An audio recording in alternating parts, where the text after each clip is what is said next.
जय हिंद साथियों। आज हम देख रहे हैं यूपीएससी सीएससी सीसेट का वीडियो लेक्चर संख्या 6 है हमारा, और ये नंबर सिस्टम से संबंधित है। हमारा लेक्चर सीरीज चल रहा है। तो यहाँ पे एक पहले मोटिवेशनल लाइन है कि ताकत शारीरिक क्षमता से नहीं आती, यह एक अदम्य इच्छा शक्ति से आती है। ये गांधी जी का विचार है। ठीक है, तो चलिए आज का अपना लेक्चर स्टार्ट करते हैं। लेक्चर संख्या 6।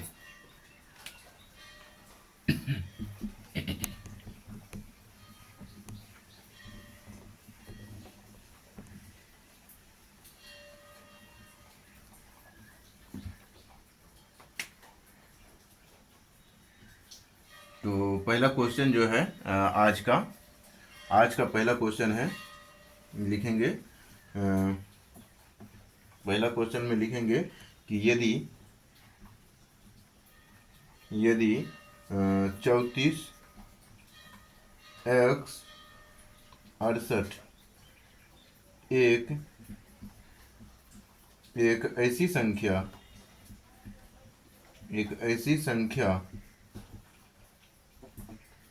एक ऐसी संख्या हो जो 9 से विभक्त हो, 9 से विभक्त हो, तो यहाँ पे बताना है कि हो तो x का छोटा से छोटा मान, x का छोटा से छोटा मान होगा। ऐसा क्वेश्चन पूछा गया। ऑप्शन ए में है 3, ऑप्शन बी में मान लेते हैं 4 मान लेते हैं, ऑप्शन सी में मान लेते हैं, ठीक, ऑप्शन सी में मान लेते हैं 5, ऑप्शन डी में मान लेते हैं 6। अब इस क्वेश्चन को कैसे बनाना है, तो तुरंत कैसे बनाना है तो हम इसको बताते हैं। तो यहाँ पे 9 से विभाज्यता का नियम आप लोगों को पढ़ाए थे कि 9 से विभाज्यता का नियम बोलते हैं कि संख्या के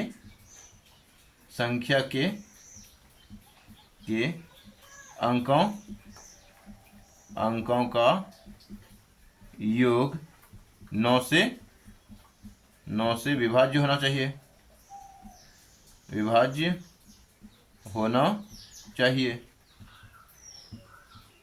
संख्या के अंकों का योग 9 से विभाज्य होना चाहिए। तो ये है होना,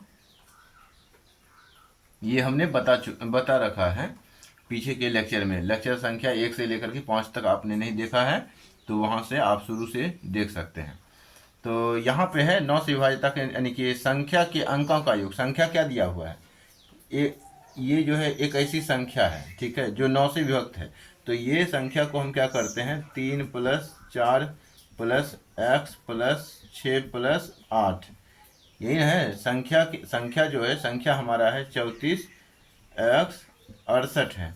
अब हम यहाँ पे क्या करेंगे, सबको ऐड कर लेंगे। तो ऐड करने पे क्या होता है कि 3 4 7, 7 6 13, 13 4 17 4 21 होता है। 21 + x हो गया। x को तो अलग से जोड़ेंगे। अब यहाँ पे देखना है कि ये इसको किससे भाग देना है, 9 से। 9 से भाग देंगे तो x की जगह हम क्या रखेंगे, छोटा से छोटा मान बोला है, छोटा से छोटा ऐसा क्या मान रख दें x की जगह। x की जगह पहले तो हम 1 रख सकते हैं, 2 रख सकते हैं, 3 रख सकते हैं, 4 रख सकते हैं, 5 रख सकते हैं, 6 रख सकते हैं, 7 रख सकते हैं, 8 रख सकते हैं, 9 रख सकते हैं, ठीक है। अब यहाँ पे देखेंगे, अगर 1 रखेंगे तो 22 होगा, 9 से नहीं कटेगा। 2 रखेंगे, 2 यानी कि x का मान 2 रखेंगे तो 21 + 2 23 होगा, फिर भी 9 से नहीं कटेगा। तो 3 रखने पे 21 3 25 होता है, यानी 21 3 24 होता है, तो 24 भी 9 से नहीं कटेगा। 4 रखने पे 21 4 25 होता है, 25 यानी 4 रखने पे भी 9 से नहीं कटेगा। 5 रखते हैं तो यहाँ पे क्या देखते हैं, 5 रखने से क्या होता है, तो 21 5 26 होता है, जो कि फिर भी नहीं कटता है। 21 5 26, तो 6 रखने से क्या होता है, 21 6 27 हो जाता है। तो जैसे यहाँ पे x की जगह 6 रखेंगे तो यहाँ पे जो है 27 हो जाएगा। 27 9 से कटता है, तो इसीलिए छोटा से छोटा मान हमें क्या देना पड़ेगा, 1 देना, यानी कि छोटा से छोटा मान क्या होगा, तो वो 6 हो जाएगा। अब यहाँ पे 7 8 9 रखने से नहीं हो, यानी कि छोटा से छोटा मान, लास्ट जो छोटा से छोटा मान होगा हमारा यही हो जाएगा। ये सब तो मान इसकी तुलना में बड़ा है, ये सब रखने से घटेगा ही नहीं। तो इसलिए यहाँ पे जैसे ही 6 रखिएगा तो ये क्या हो जाता है, जैसे 21 + 6 क्या हो जाएगा 27, और ये 27 9 को 9 से विभाजित हो जाता है, 9 से 27 बार में, ठीक है। तो ये हो गया। अब इसी में क्वेश्चन पूछ सकता है कि 9 से विभक्त हो तो x के कितने मान संभव हैं। इसी में हम एक प्रश्न बना सकते हैं, x के कितने मान संभव हैं, संभव है। ऑप्शन ए में देते हैं 2 मान संभव हैं, 2 मान। बी में दे सकते हैं 3 मान।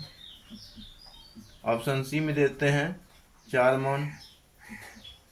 ऑप्शन डी में दे देते हैं केवल 1 मान, केवल 1 मान। जब ये ऐसा क्वेश्चन आ गया तब हम आगे भी चेक करना है कि क्या 7 रखने से कोई कटता है। 7 रखने से क्या हो जाता है, 28 हो जाता है। 28 9 से नहीं कटेगा। x का मान 8 रखने से क्या होगा, तो 21 8 29 हो जाएगा। 8 रखने से भी नहीं कटेगा। ध्यान ये रखना है कि x का जो मान रखना है वो क्या रखना है, वो जो x का जो मान रखना है अंक रखना है, ना कि संख्या, ठीक है। संख्या और अंक के बारे में हमने बता रखा है। संख्या अंक जो होता है 1 से लेकर के 9 तक ही होता है। 0 भी रखने से नहीं कटेगा। अगर 0 रखिएगा तो 21 + 0 21 ही रह जाएगा, 9 से नहीं कटेगा। 7 8 रखने पर भी नहीं कटा। 9 रखने पर चेक करते हैं तो 21 + 9 30 होता है, 30 भी 9 से नहीं कटता है। तो इस प्रकार से हमने देखा क्या, केवल और केवल 6 रखने पर क्या हो रहा है, यानी कि एक ही मान है, यानी कि ऐसा एक ही मान है जो कि x के जगह रखने पे कट जाता है। इसीलिए ऑप्शन क्या हो जाएगा, केवल 1। इसमें ऑप्शन हो जाएगा डी। तो इसी प्रकार से क्वेश्चन यहाँ पूछा जाता है सी सेट के अंतर्गत।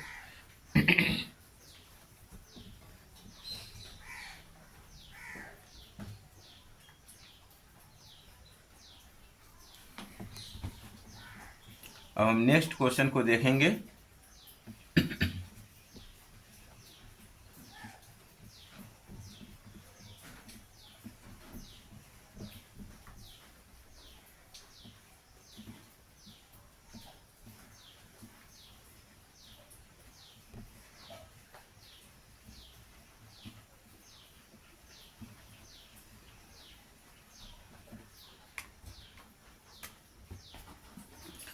लिखेंगे दूसरा क्वेश्चन।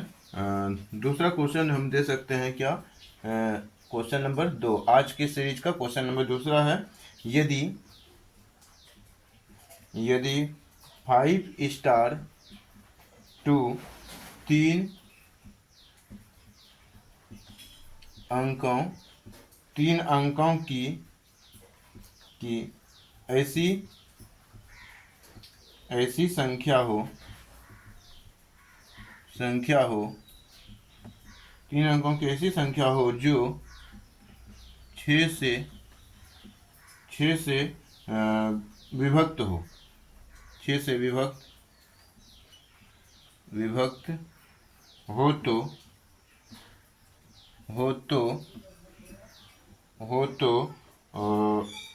स्टार का न्यूनतम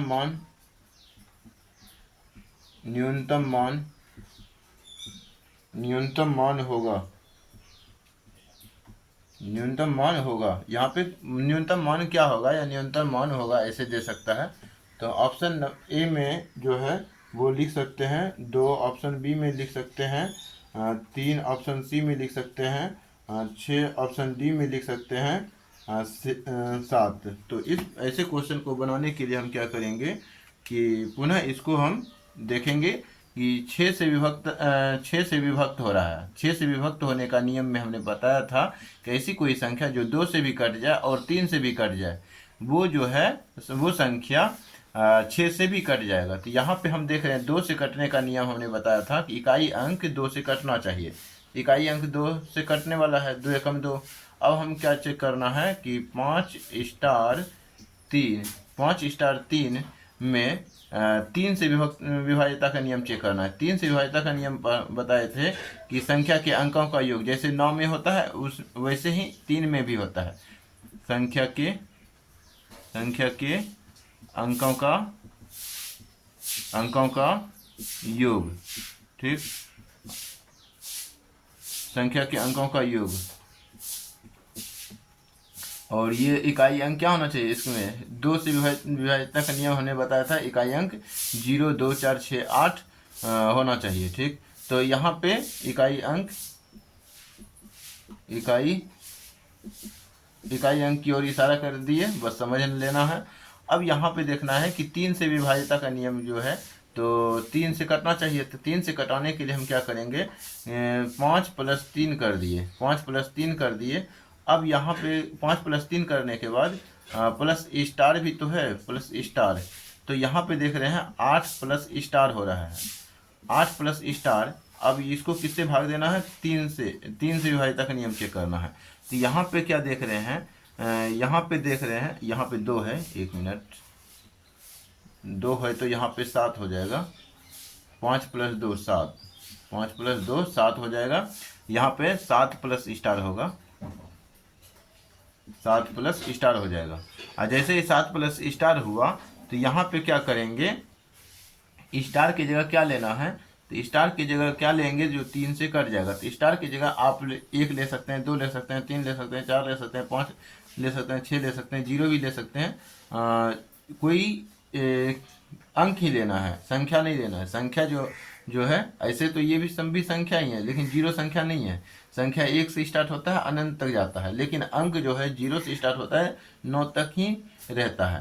तो ये जो 1, 2, 3, 4, 5, 6, 7, 8, 9 है, ये संख्या भी है, अंक भी है, लेकिन जो यहाँ पे अंक ही, स्टार की जगह अंक ही रखते हैं, तो 6, 7, 8, 9 आ गया। तो यहाँ पे स्टार की जगह जैसे 0 रखेंगे तो 7 ही रह जाएगा, 7 + 0 तो 7 ही रह जाएगा। तो 3 से नहीं कटता है, तो इस कंडीशन में नहीं। दूसरा कंडीशन क्या बनेगा कि 1 रखेंगे तो 7, 1, 8 हो जाएगा, तो इस कंडीशन में भी नहीं। 2 रखेंगे स्टार का मान तो 7, 2, 9 होगा, तो इस कंडीशन में हाँ हो जाएगा, ये कट जाएगा। फिर तीसरा कंडीशन में क्या रखना है, 7, 3, 10 हो जाएगा, नहीं कटेगा।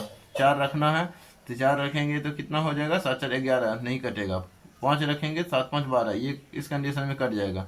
फिर 6 रखेंगे तो 7, 6, 13 तो नहीं कटेगा। फिर 7 रखेंगे स्टार का मान तो 7, 7, 14, ये भी नहीं कटेगा। 8 रखेंगे तो 8, 7, 15, ये भी कट जाएगा। 9 रखेंगे तो 9, 7, 16, नहीं कटेगा। तो हम क्या देखें, न्यूनतम मान पूछा है, स्टार का न्यूनतम मान। ऐसे तो स्टार की जगह 3 मान रखने पे, स्टार की जगह 3 मान रखने पे कटता है, लेकिन स्टार की जगह जो न्यूनतम मान है, ये न्यूनतम मान है। मतलब कि ऐसे तो 8 भी रखने पे कट जाएगा, 5 भी रखने पे कट जाएगा, लेकिन 2 जो है वो न्यूनतम मान है। तो इस कारण से इस क्वेश्चन का आंसर जो होगा 2 होगा। लेकिन इस क्वेश्चन को ऐसे भी फ्रेम किया जा सकता है कि स्टार के यहाँ पे लिख सकते हैं, स्टार के कितने मान संभव हैं, यानी स्टार की जगह और क्या क्या दे करके आंसर निकाला जा सकता है।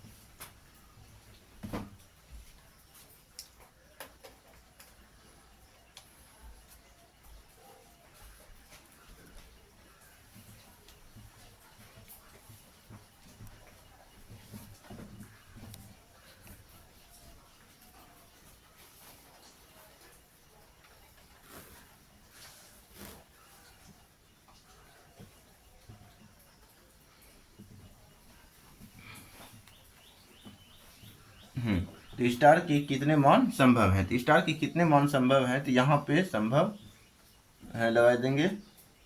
अब यहाँ पे चेक करना है कि है या है, ठीक है या है। अगर एक मान संभव होता है तो उसके लिए है लगता है, अनेक मान संभव होता है तो है लगता है, ठीक है। तो यहाँ पे ए ऑप्शन दे देते हैं 3, ऑप्शन बी में दे, या तो ऑप्शन ए में दे देते हैं 2 दे देते हैं, ऑप्शन बी में दे देते हैं 4 दे देते हैं, ऑप्शन सी में दे देते हैं केवल 3 या 3 दे देते हैं, ऑप्शन डी दे देते हैं केवल 1। केवल एक मान।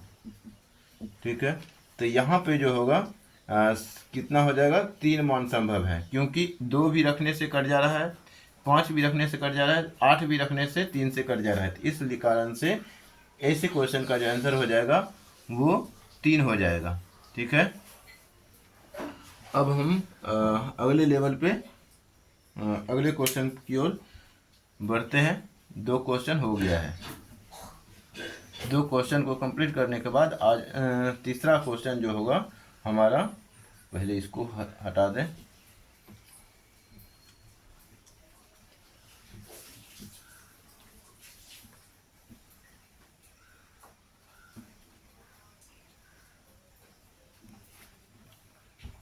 तीसरा क्वेश्चन लिखेंगे कि 3 अंकों की एक संख्या, क्वेश्चन लिखेंगे 3 अंकों की एक संख्या, 3 अंकों की एक संख्या, 3 अंकों की एक संख्या में से इसके अंकों का योग, में से इसके अंकों का योग घटाने पर, अंकों का योग घटाने पर प्राप्त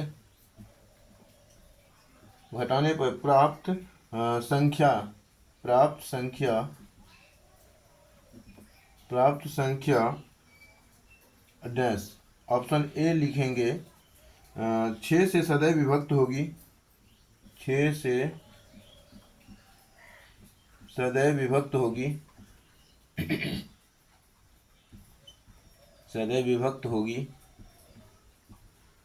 बी में लिखेंगे 9 से सदैव विभक्त होगी, 9 से सदैव विभक्त होगी। ऑप्शन सी में लिखेंगे 6 तथा 9 दोनों से विभक्त होगी, 6 तथा 9 दोनों से विभक्त होगी।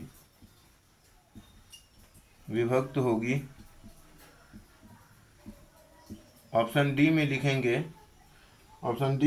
6 तथा 9 दोनों में से किसी से विभक्त नहीं होगी, 6 तथा 9 दोनों में से किसी से भी विभक्त नहीं होगी।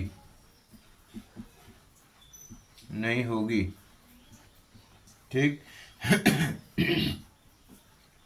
या नहीं?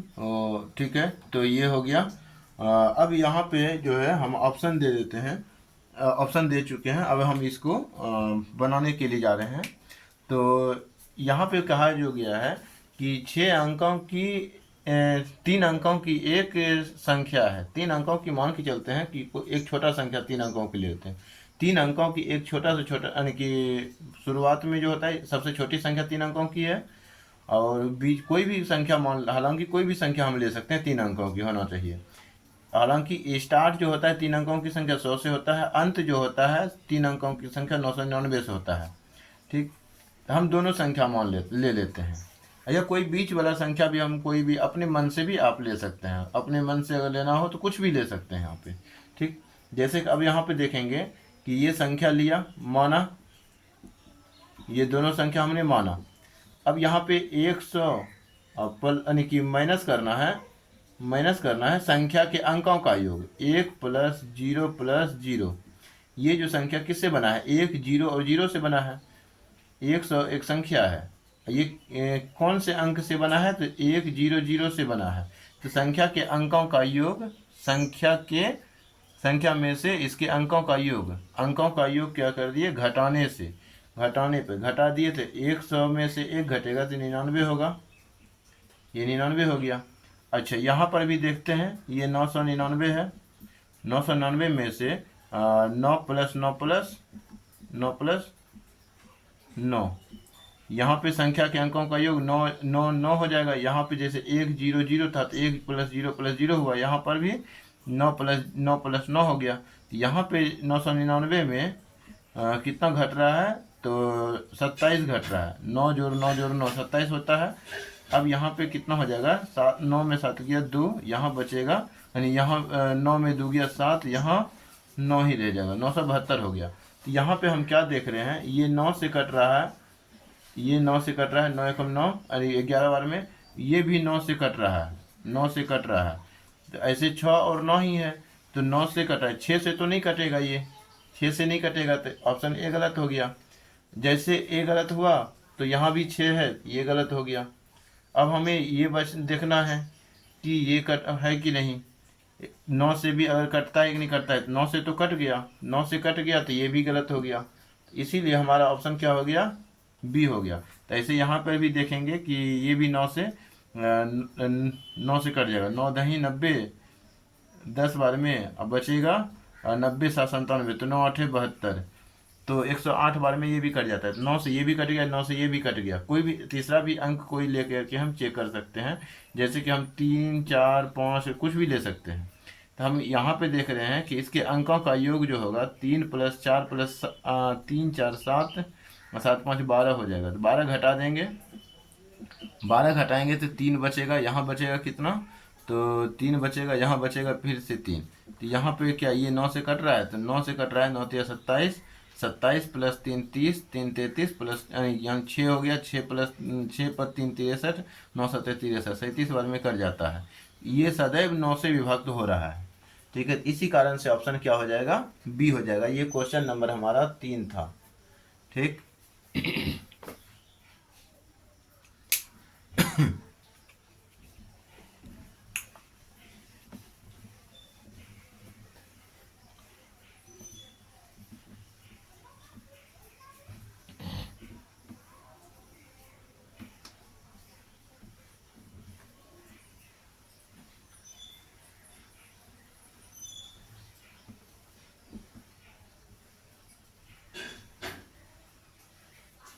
अब क्वेश्चन नंबर हम 4 पे चलते हैं। क्वेश्चन नंबर 4 लिखेंगे, दो क्रमांगत समपूर्णांकों के वर्गों का अंतर निम्न में से किससे सदैव विभक्त होगा। तो लिखेंगे क्वेश्चन नंबर 4, दो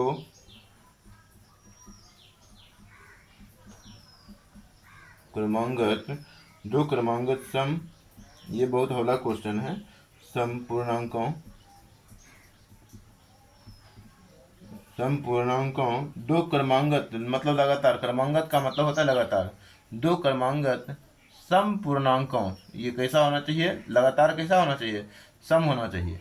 समपूर्णांकों का योग, पूर्णांकों के वर्गों का योग, के वर्गों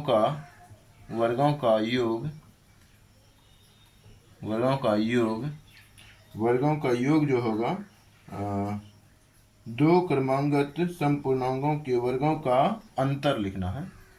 यहाँ पे क्या लिखना है, अंतर। समपूर्णांकों के वर्गों का अंतर निम्न में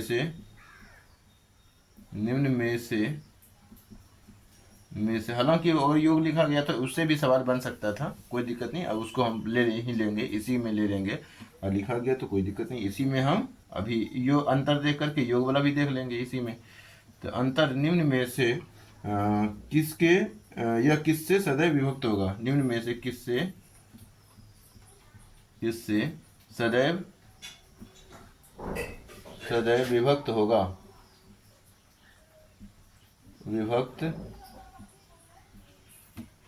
होगा। ऑप्शन ए कहता है, ऑप्शन ए में हम दे सकते हैं 3, ऑप्शन बी में दे सकते हैं 6, ऑप्शन सी में दे सकते हैं 7, ऑप्शन डी में दे सकते हैं,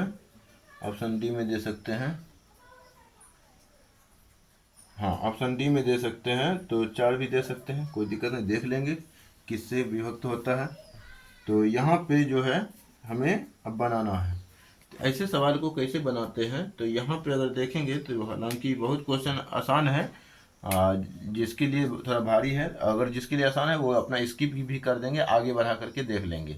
और जिसके लिए आसान है, कठिन है, वो थोड़ा समझेंगे। तो यहाँ पे दो क्रमांगत संपूर्णांकों के वर्गों का अंतर बोला है।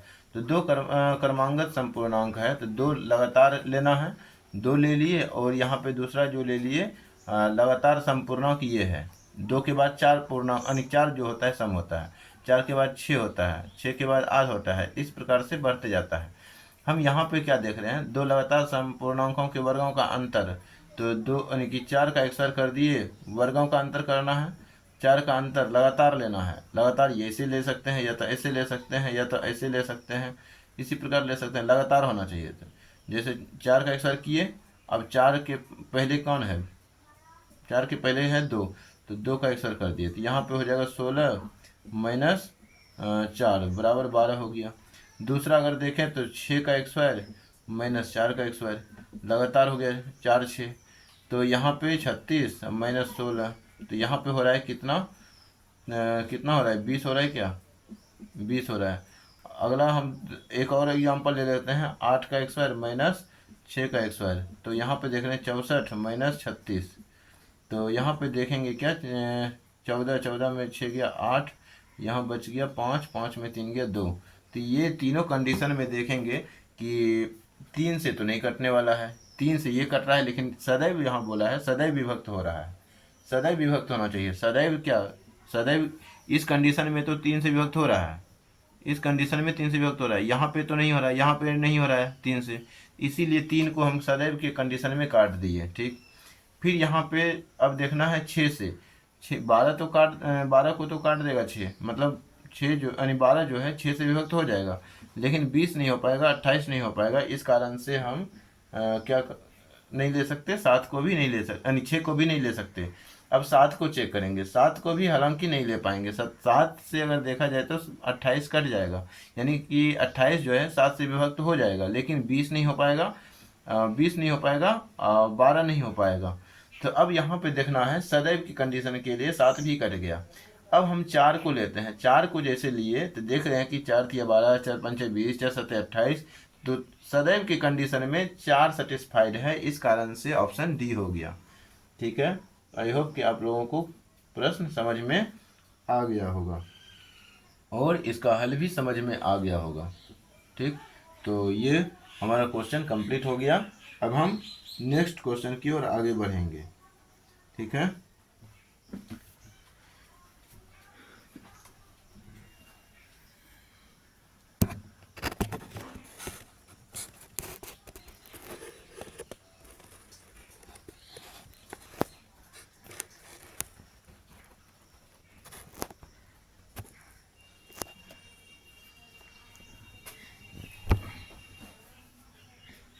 तो इसको लिख लिए होंगे, तो इसको हम हटा दे रहे हैं। अब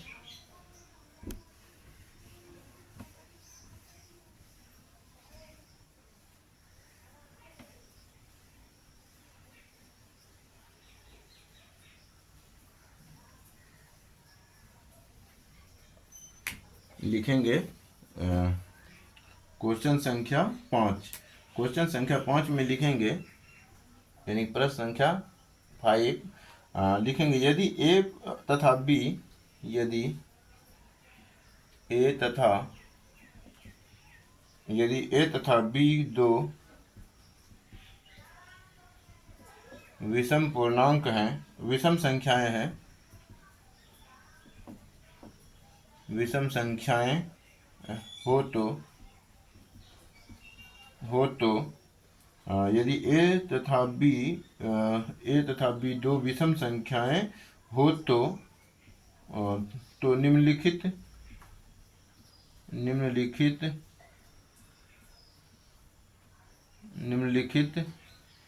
में से निम्नलिखित में से सम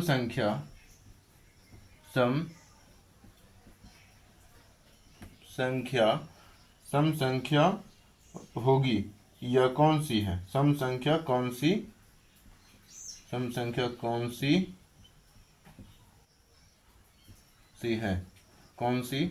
है। तो ऑप्शन ए दे देते हैं, ए प्लस बी, क्या ये सम है, ऑप्शन बी दे देते हैं A plus B plus one, option C दे देते हैं ए बी, ऑप्शन डी दे देते हैं ए बी प्लस यानी ए बी प्लस टू। अब यहाँ पे एक रूल पढ़ाए थे, एक नियम पढ़ाए थे कि विषम संख्या का योग यानी विषम प्लस विषम, विषम प्लस विषम क्या होता है, तो विषम ही होता है यानी कि सम हो जाता है। विषम प्लस विषम तो ये जो हो जाता है सम हो जाता है, ठीक है, सम हो जाता है। और विषम गुना विषम की बात करें, विषम गुना विषम, ठीक है, विषम गुना विषम करेंगे तो ये विषम ही होता है। ये रूल पढ़ाए हुए हैं, ठीक है। तो अब यहाँ पे हमें चेक करना है कि दो संख्या विषम है, ए और बी मान लेते हैं, ए कोई संख्या है एक है, बी कोई संख्या तीन है। अब जैसे यहाँ पे ऐड करेंगे एक प्लस तीन ये चार हो जाता है, ठीक है। यहाँ पे जैसे ही ए का मान एक रखेंगे, बी के मान तीन रखेंगे, तीन एक चार प्लस एक पाँच हो जाएगा। यहाँ पे जैसे ही एक और तीन रखेंगे तो क्या होता है, एक गुना तीन यानी कि ये मल्टीप्लाई में होता है बीच में, तो एक गुना तीन करेंगे तो तीन ही होगा। यहाँ पर भी जब तीन है तो इसको जब तीन हो गया तो तीन प्लस दो ये पाँच होता है। तो यहाँ पे पूछा था इनमें से कौन, निम्नलिखित में से कौन सम है, तो ए प्लस बी का जो मान निकल रहा है हमारा वो सम निकल रहा है। और डायरेक्ट अगर ये रूल याद है तो डायरेक्ट भी आप विषम प्लस विषम, विषम प्लस विषम, विषम हो गया, डायरेक्ट आंसर निकाल सकते थे। छोटी छोटी संख्याएं हैं, थोड़ा सा ट्रिक है, और चूँकि हम बता रहे हैं इसीलिए आसान लग रहा होगा, ठीक है। आसान उतना है नहीं, अगर पहले से पढ़ रखा है आप लोगों ने तो आप लोगों के लिए आसान हो सकता है, अन्यथा ये कठिन ही है, ठीक है। ऐसे क्वेश्चन पूछा जाता है। अगला क्वेश्चन हम लिखेंगे, अगला क्वेश्चन कुछ इस प्रकार का हो सकता है, यदि n एक ऋणात्मक पूर्णांक हो, लिखेंगे क्वेश्चन, यदि n एक ऋणात्मक, यदि n एक ऋणात्मक पूर्णांक हो, यदि n एक ऋणात्मक पूर्णांक हो तो निम्न में से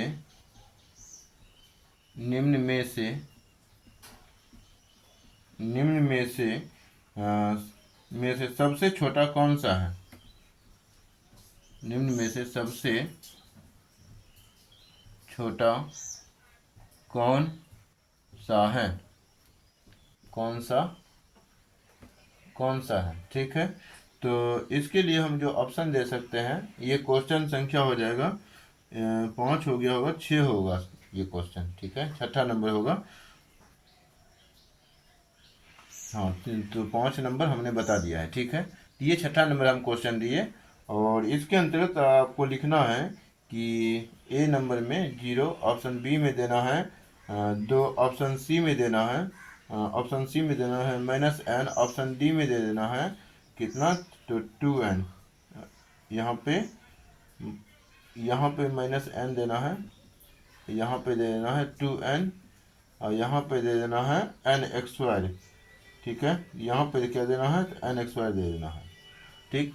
अब यहाँ पे देखने से ही लग रहा है कि हमारा सबसे छोटा जो संख्या होगा वो b ही होगा, क्योंकि निगेटिव संख्या जो होता है वो सबसे छोटा संख्या होता है, जितना बड़ा निगेटिव उतना छोटा संख्या, ठीक है। तो ये हो गया। तो इसमें आप डायरेक्ट भी बोल सकते थे n एक ऋणात्मक संख्या, ऋणात्मक पूर्णांक है, यानी n का मान जो है -1 है, -2 है, -3 है, ठीक है। ऋणात्मक पूर्णांक बोला है, पूर्णांक का मतलब होता है कि पूर्णांक का मतलब हम बताए थे कि निगेटिव संख्या, पॉजिटिव संख्या और जीरो भी, लेकिन यहाँ पे जो इशारा किया गया है n के लिए वो ऋणात्मक संख्या को इशारा किया गया है। तो इसीलिए पूर्णांक ऐसे क्या होता है, पूर्णांक के बारे में बताए, प्राकृत संख्या बताए थे, प्राकृत संख्या संख्या बताए थे कि एक से गिनती स्टार्ट जो होता है, तो यानी कि counting number are called natural number, यानी कि गिनती वाली संख्या को प्राकृत संख्या कहते हैं। और फिर प्राकृत संख्या में अगर जीरो को शामिल कर लेते हैं तो पूर्ण संख्या बन जाता है। ठीक है, पूर्ण संख्या जो है 0 1 2 0 1 2 डॉट, फिर यहाँ पे पूर्णांक में हम क्या शामिल करते हैं, पूर्णांक में शामिल करते हैं निगेटिव नंबर, निगेटिव माइनस भी ई, यानी कि फिर 0 प्लस भी ई, मतलब पॉजिटिव, निगेटिव संख्या पॉजिटिव संख्या 0 भी। तो ये पूर्णांक पूर्ण संख्या में निगेटिव संख्या को भी ऐड कर लेने पर वो पूर्णांक बन जाता है। तो वही बोल रहा है कि यदि n कोई सी संख्या है, n जो है ऋणात्मक पूर्णांक संख्या है, तो यहाँ पे n का मान -1 -2 -3, तो माइनस में जितना ज़्यादा होता है वो उतना छोटा होता है, तो n ही हमारा क्या हो गया, सबसे छोटा संख्या हो गया। ठीक, अब हम अगले क्वेश्चन की ओर आगे बढ़ेंगे।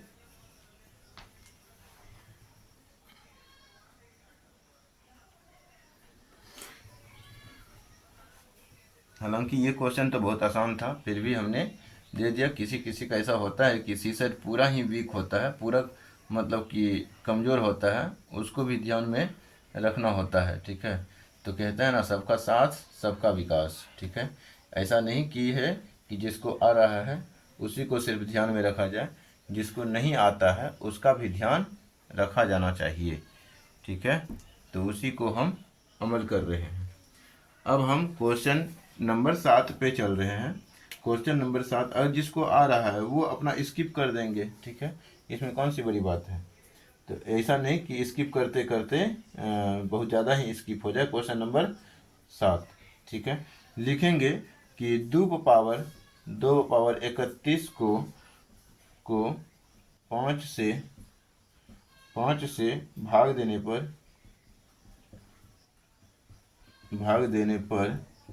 5 से भाग देने पर शेषफल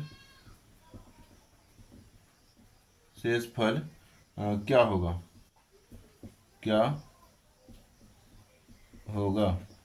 ठीक, तो यहाँ पे जो 2 पावर 31 को 5 से भाग देंगे तो शेषफल क्या होगा। तो ऑप्शन हम लिख सकते हैं कि 1 लिख सकते हैं, ऑप्शन बी में लिख सकते हैं, 2 लिख सकते हैं, ऑप्शन सी में लिख सकते हैं क्या, तो 3 लिख सकते हैं, ऑप्शन डी में लिख सकते हैं क्या, तो 4 लिख सकते हैं। ठीक है, अब यहाँ पे 2 पावर 31 है, 2 पावर 31 है और फिर 5 है। ठीक, इसको भाग लगाना है, तो क्या होगा ज़रा सोचना है कि इस सवाल को कैसे बनाया जाए। ऐसे सवाल को बनाने के लिए हम क्या करते हैं कि अगर देखा जाए तो 2 जो है, ऐसे अगर देखना है तो 2 गुना 2 गुना 2 गुना और कहाँ तक 31 बार 2 से गुना करना है, तब 5 से गुना भाग देना है। तो ऐसे सवाल को ऐसे नहीं बनाया जा सकता है, ऐसे तरीका गलत होता है, क्योंकि दिन भर लग जाएगा ऐसे सवाल को बनाने में।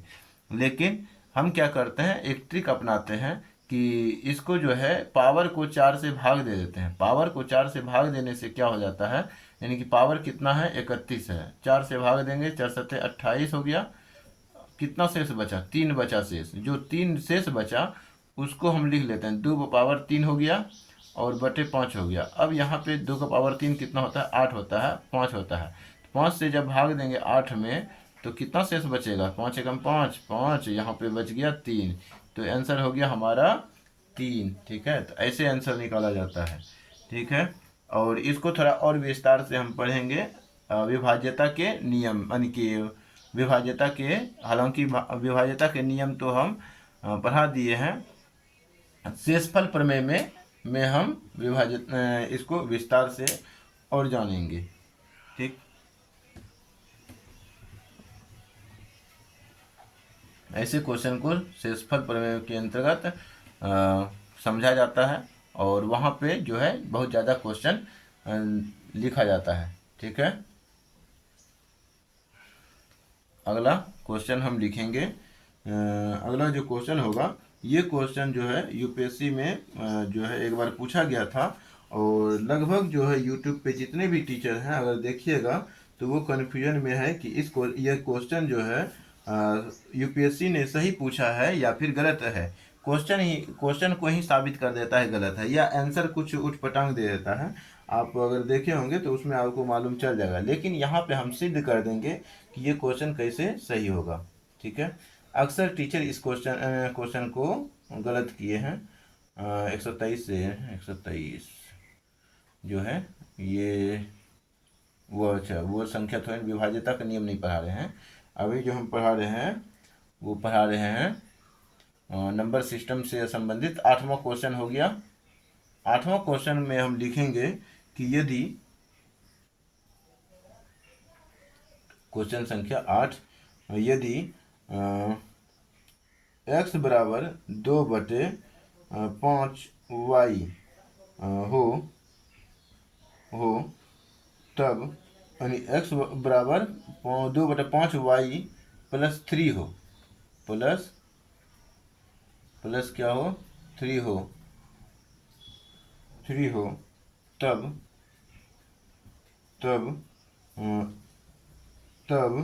x में 1 से 2 तक वृद्धि करने पर या वृद्धि होने पर ऑप्शन ए में क्या दिया हुआ था, यूपीएससी का ये मतलब यही क्वेश्चन यूपीएससी का है।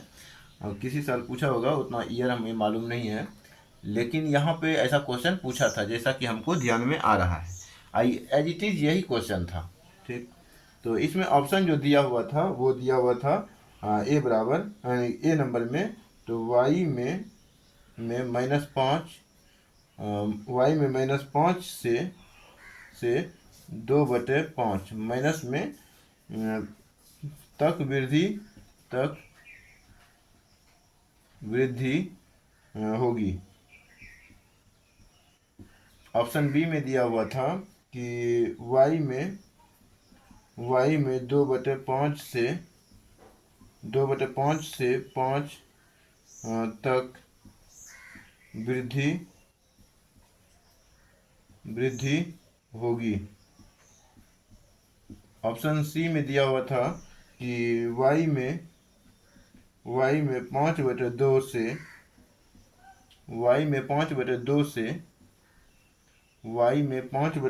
से 5 तक वृद्धि होगी। ठीक, ऑप्शन डी में दिया हुआ था कि y में -5 से -5/2 तक वृद्धि होगी। ऐसा ही क्वेश्चन पूछा था सेम टू सेम। तो इस क्वेश्चन को कैसे बनाया जाए, तो यहाँ पे हम इसका विस्तार से अभी हम चर्चा करेंगे और थोड़ा सा हम यहाँ पे समझाना पड़ेगा इस क्वेश्चन को।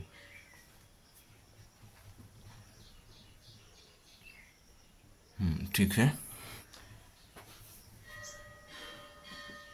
हाँ तो देखिए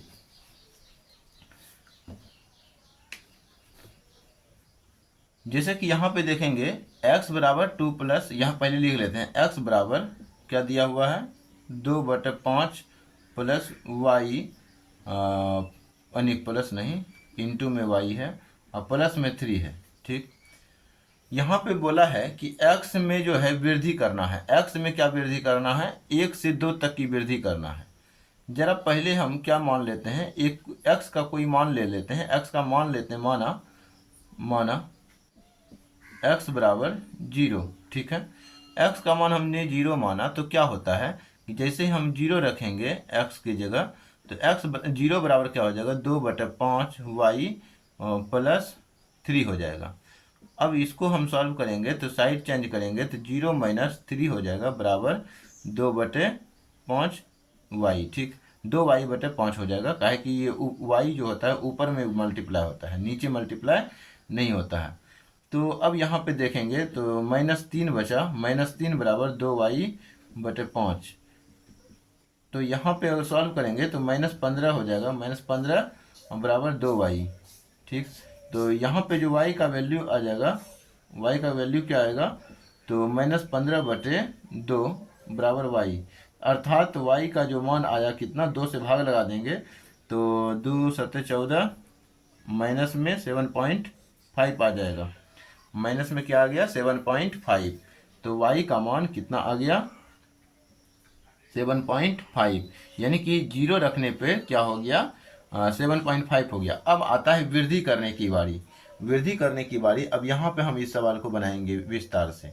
तो x का मान हमने क्या माना था, जीरो माना था, जीरो में हम क्या कर रहे हैं, पहले एक वृद्धि कर रहे हैं, एक वृद्धि किए, तो एक वृद्धि करने के बाद क्या होगा, एक मिनट,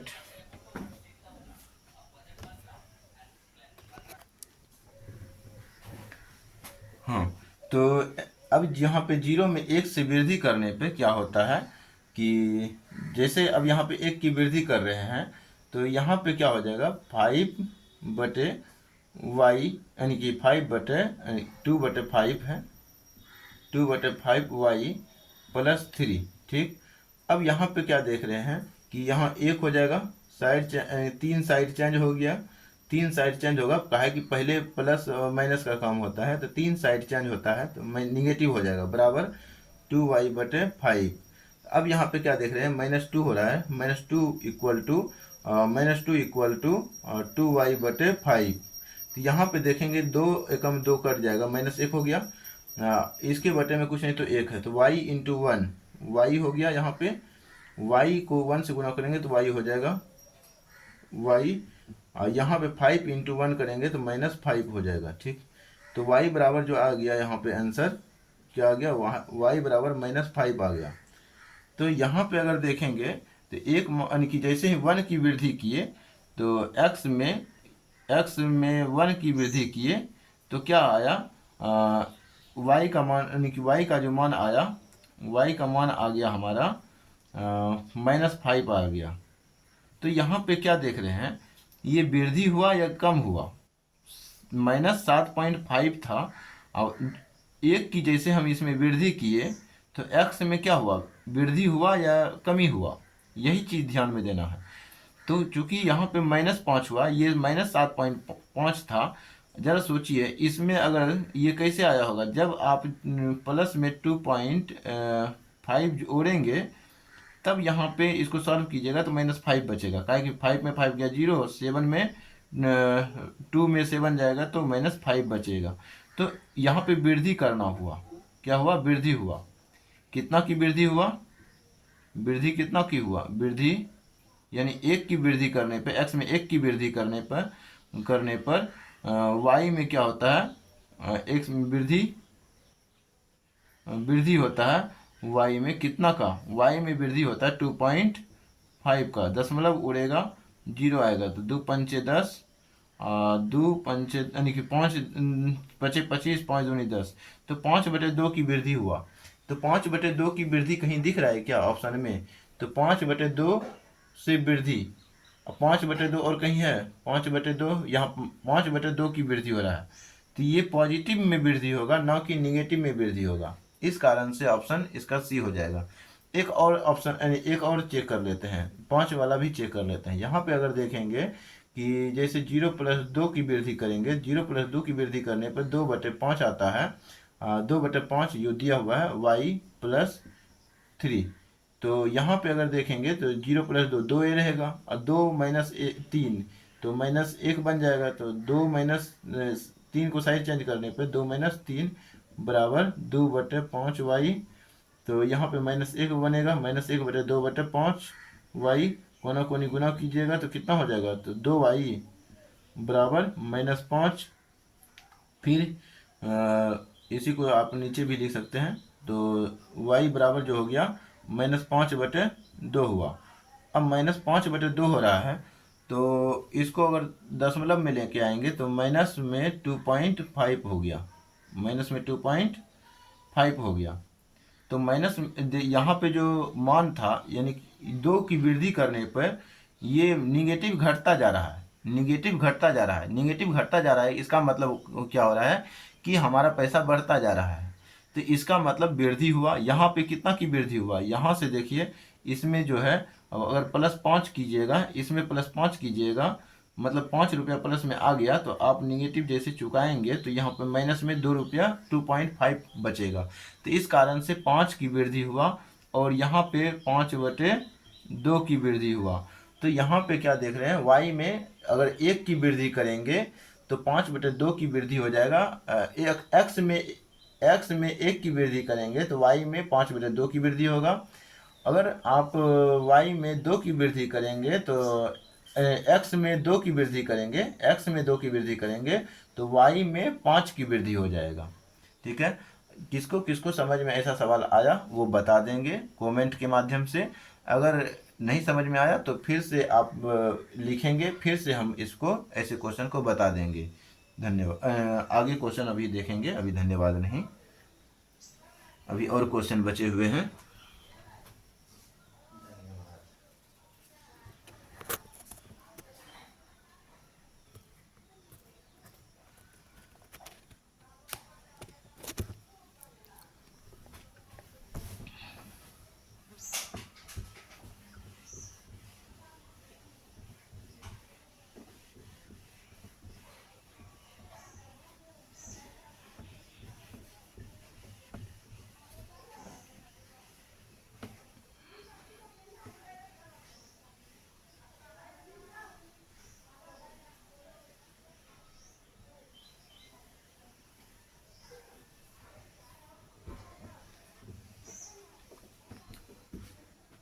क्वेश्चन नंबर 8 कंप्लीट हुआ। क्वेश्चन नंबर अब हम 9 पे चलेंगे।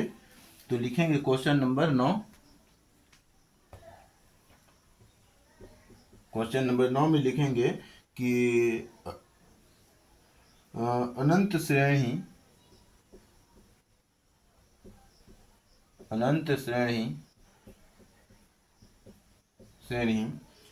1 2 3 4 5 है, फिर 1 2 3 4 5 है, 1 2 3 4 5, पुनः 1 2 3 4 5 है। इस प्रकार से ये बढ़ते जा रहा है और इसमें पूछा क्या जा रहा है कि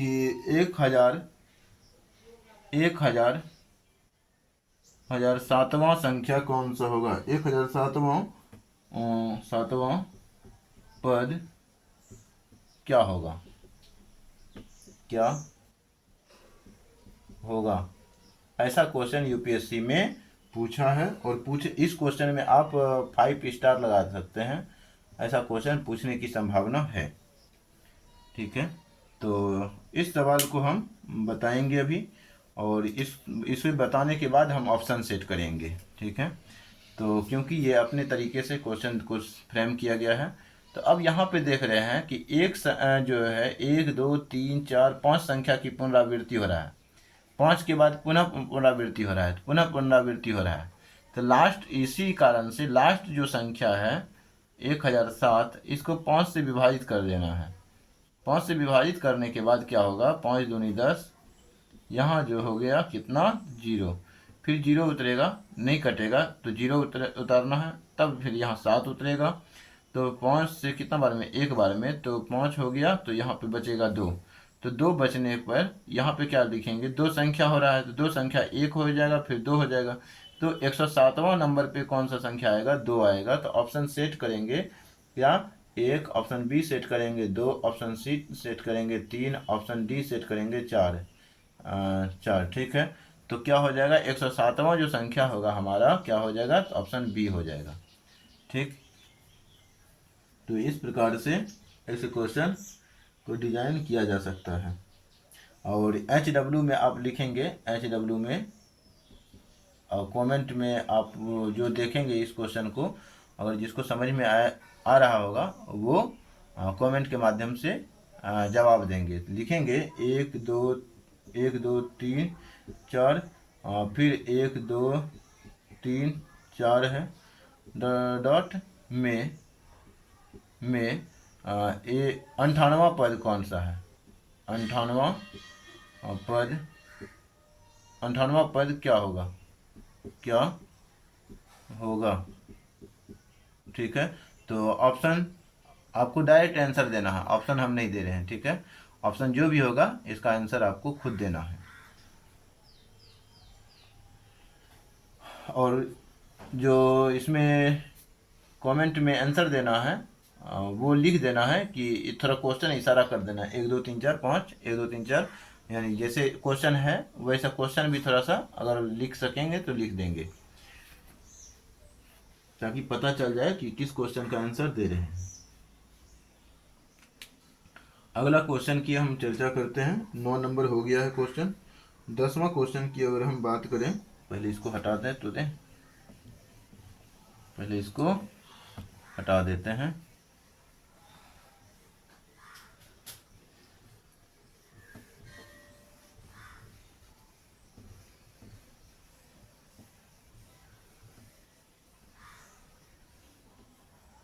दसवां क्वेश्चन लिखेंगे, क्वेश्चन नंबर 10। क्वेश्चन नंबर 10 में लिखेंगे कि 5 अंकों की बड़ी से बड़ी तथा छोटी से छोटी संख्याओं का योग क्या होगा।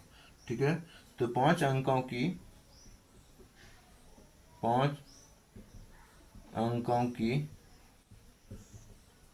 बड़ी से बड़ी तथा छोटी से छोटी संख्याओं का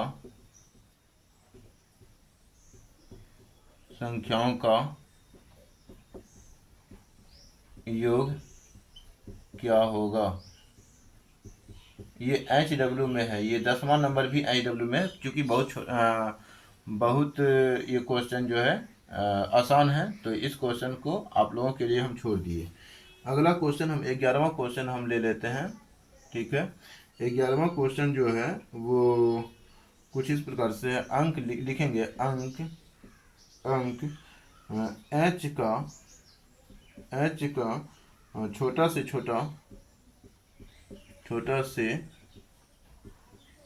छोटा मान क्या होगा, मान क्या होगा, मान क्या होगा, मान क्या होगा जिससे संख्या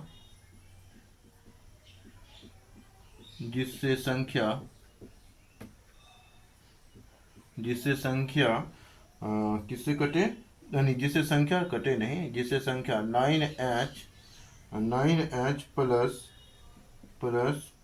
H8 plus H6 equal to 230 हो। ठीक है, तो ऐसा कोई संख्या है h का छोटा से छोटा मान बताना है। छोटा से छोटा मान क्या होगा जिससे संख्या इतना इतना इतना हो, बस इतना ही, ऐसा ही दिया हुआ है। तो इस क्वेश्चन को बनाने के लिए हम क्या करेंगे, स्थानीय मान व जातीय मान हमने पढ़ा रखा है। ऐसे क्वेश्चन का आंसर जो है स्थानीय मान जातीय मान से ही निकलता है। एच की जगह हम स्टार भी दे सकते थे। ठीक है, ऐसा क्वेश्चन भी यूपीएससी में पूछा गया है। तो यहाँ पे ऑप्शन हम बाद में चेक करेंगे, तो इसको डायरेक्ट हम बनाएंगे। जैसे 9h है प्लस H8 है प्लस H6 है, बराबर कितना है 230। इसमें देख रहे हैं दहाई की इकाई, दहाई के स्थान पे 9 है, तो 9 गुना 10 करेंगे, प्लस इकाई के स्थान पे h है तो h गुना 1 करेंगे, ये हो गया एक भाग। फिर दूसरा भाग में क्या करेंगे, ये दहाई के स्थान पे h है तो 10 से गुना कर देंगे h को, प्लस 8 जो है इकाई के स्थान पे है तो 8 को 1 से गुना करना है। ठीक, 2 भाग हो गया। तीसरा भाग में क्या दिया हुआ है, h फिर दहाई स्थान पे, तो h को कितना से गुना करना है 10 से, प्लस 6 जो है इकाई के स्थान पे है तो 6 को 1 से गुना करना है, ये कर दिए। बराबर में क्या दिया है 230, मतलब 230 दिया हुआ है। अब यहाँ पे हम इसको सॉल्व करेंगे तो 9 प्लस क्या हो रहा है यानी कि 9 गुना 10 तो 90 हो गया, प्लस h गुना 1 h ही रह गया ना। फिर यहाँ पे प्लस लिखेंगे 10 गुना एच 10 एच हो जाएगा प्लस 8 हो गया। पुनः यहाँ पे क्या देख रहे हैं 10 एच हो जाएगा, 10 एच होगा ये 10 एच हो जाएगा। 10 एच के बाद प्लस 6 हो जाएगा इक्वल टू 230। यहाँ पे क्या देख रहे हैं 1 एच 10 एच 10 एच 10 10 20 21 एच हो गया। ठीक है 21 एच प्लस 90 प्लस 8 98 98 प्लस 6 कितना हो जाएगा, तो 98 प्लस जो 6 हो जाएगा 104 हो जाएगा बराबर 230। फिर 21 एच इक्वल टू 230 माइनस 104। यहाँ पे क्या कर देंगे, यहाँ पे करेंगे क्या, तो लिखेंगे एच इक्वल टू, गुना में है तो साइड चेंज होगा तो बटे में हो जाएगा, लेकिन यहाँ पे घटा करके लिखेंगे। 10 में 4 गया 6, यहाँ बचेगा कितना, यहाँ बच जाएगा यहाँ बचेगा 2, 2 में 0 गया तो 2 ही रह जाएगा। यहाँ पे 2 में 1 गया 1 हो गया बटे 26। तो इसको जब कटाएंगे 21 है ना, 21 है ये, तो इसको जब कटाएंगे कितना से कटेगा, तो 6 एकम 6 और 6 दूनी 12, तो ये 6 से पूरी कट गया, तो एच का जो मान आया वो 6 आ गया। ठीक है एच का मान 6 आ गया। तो अब हम ऑप्शन सेट कर सकते हैं कि ऑप्शन जो एच का मान क्या होगा, तो एच का जो मान होगा वो 6 होगा, ऑप्शन बी में दे देंगे 12 होगा, ऑप्शन सी में दे देंगे 15 होगा, ऑप्शन डी में देंगे कोई नहीं। ठीक है तो यहाँ पे इसका जो आंसर होगा वो ए हो जाएगा ऐसे क्वेश्चन का। तो इसी प्रकार से ऐसे क्वेश्चन को डील किया जाता है। हमने बताया था कि स्थानीय मान और जातीय मान से संबंधित प्रश्न भी यूपीएससी के अंतर्गत पूछे जाते हैं, इसी कारण वो बेसिक पॉइंट हमने लिखा दिया था पहले ही।